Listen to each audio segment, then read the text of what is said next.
if you don't have money on the table? How can you be discussing how to distribute money when you don't have money on the table?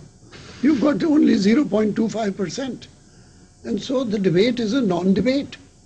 You can't fool me as a developing country by talking about methodology and human rights when you have no money on the table. But 0.25, there is still a lot of money out there. The total amount is $100 billion, which is a pittance. You cannot have development in the world with $100 billion. You know what has been in the United States. We've already put in these bailouts, which are already near close to $2 trillion. And we can't solve the problem of one country. And you want to take care of the whole world with just $100 billion? It's a non-starter. Don't try to defend that position. I'm not saying that there aren't. You also come from the Netherlands, which is a nice country. So please stay nice. Actually, I'm from Denmark, but it's close.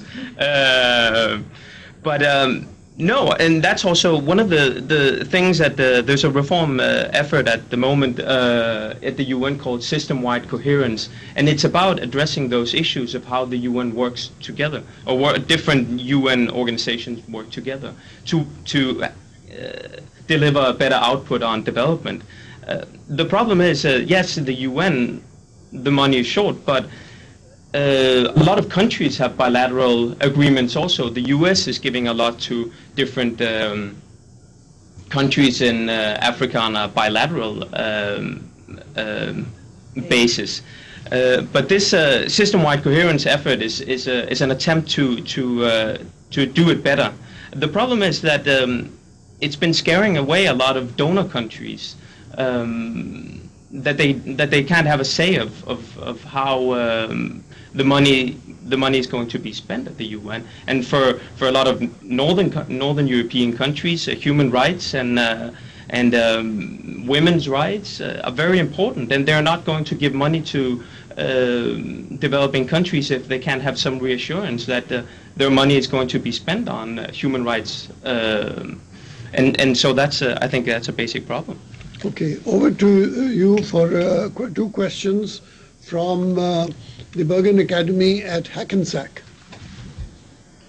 Okay. Hi, my question is with regard to the UN's mandate towards peace and towards conflict prevention. Peacekeepers have a lot of restrictions on them. Among other things, they can't fire unless fired upon, and it can be nigh impossible to get peacekeepers into a region if the government of that region doesn't accept them. We've seen that recently in the Darfur region of Sudan. So of course, that makes letting in peacekeepers to prevent government-sponsored atrocities extremely difficult. Do you feel that the mandate of UN peacekeepers needs to be reformed or expanded? That's the first question. Let's take the second. Okay. I have a question dealing with the BRIC countries, Brazil, Russia, India, and China. I have a question of how exactly they are changing the nature of relations at the UN. By 2050, they're projected to have the world's largest economies, so I'd like to know exactly how they are changing the organization. Perhaps you could talk about it in the context of reforming the Security Council, how these countries are going to change the nature of the bid. Thank you. Okay. May I suggest that I take the first question myself and you take the second? On the question of peacekeeping, the original idea of peacekeeping was that when two countries were fighting with each other, once they stopped fighting because they had got tired, then you brought in your peacekeepers as a sort of a buffer in order to prevent the restart of fighting between the two countries. In other words, peacekeeping was essentially a buffer. Now, in a buffer, you do not need too much fighting ability. All that you have to do is to be there in order to prevent the others from fighting. But in the middle of the 1990s, and this really coincides with the end of the Cold War, throughout the Cold War, peacekeeping worked perfectly as a buffer system. We had about, I would imagine, 48 peacekeeping missions between 1945 and 1990.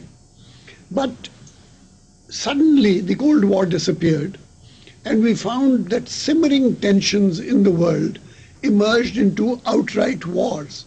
The number of wars has increased significantly after the end of the Cold War.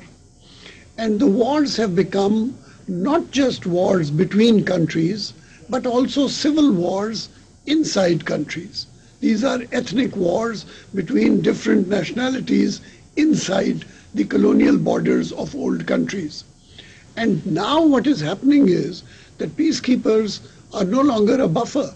They have to be put in, and they actually have to fight in order to stop the fighting. And so it is no longer peacekeeping, but peace enforcement which is required. This is a totally different type of peacekeeping mission, and many of us suffered badly, including the United States and Pakistan, because the change came when both of us had a large number of our peacekeepers killed in Somalia in 1992, where we thought we were just a buffer, but it turned out that they started firing on us and we had no orders to fire back. And so now in peace enforcement, we go through a procedure which is called rules of engagement. In other words, we do not deploy peacekeepers without working out in advance what are the points at which you can start firing back. And these are now very robust peacekeeping missions. And so now peacekeepers can fire back. The problem is that we do not have enough peacekeepers today. The current deployment in the world is approximately 115,000 peacekeepers in 18 peacekeeping missions. But take, for example, a country like the Congo. The Congo is the size of the United States. And we have 8,000 peacekeepers there currently and going to take it up to 15,000. You cannot control a country the size of the United States, which is at war with each other, with 15,000 or 18,000 soldiers. The same is true of Darfur. In Darfur, we know exactly what we need. But the problem in Darfur is that after Somalia, the United States took the decision, a strategic decision in 1992, that it would not deploy ever any American soldiers in Africa. That American strategic policy is valid even today. So you have no American boots on the ground in Africa. Now, the United States is a pillar of the United Nations. It is the key country. And if the US does not deploy, then we are not going to succeed. And so what we have done in Darfur is to say, let the African Union take care of the problem. Or let's ask any other country. So the other countries then say, we are not willing to deploy. If the Americans are so interested in if there is genocide, etc., why are the US soldiers not being deployed in Darfur? And to that we have no answer other than the experience of the Somalia incident, in which some of you might remember 18 American Rangers were killed and 2 of them had their dead bodies mistreated by being dragged through the city and the back of behind a jeep. And so we have a problem. We need more soldiers. We need more money in peacekeeping. It's already gone up to $8 billion a year. It probably is going to require double that amount. Any amount that is spent on peace and security is that much amount less on economic development, because it's a zero-sum game. Money does not grow on trees. It is limited. And so 8 billion is now going into peacekeeping, and that is one of the reasons why lesser and lesser money is available for economic development in the world. I'm sorry, it's a depressing picture. I wish I could tell you that we are in control of peacekeeping, but we are not. Over to you for the second question on India, China as potential players in UN reform. And watch out, there's a Pakistani diplomat listening in to you here. Well, hello students in Hackensack, you are neighbors of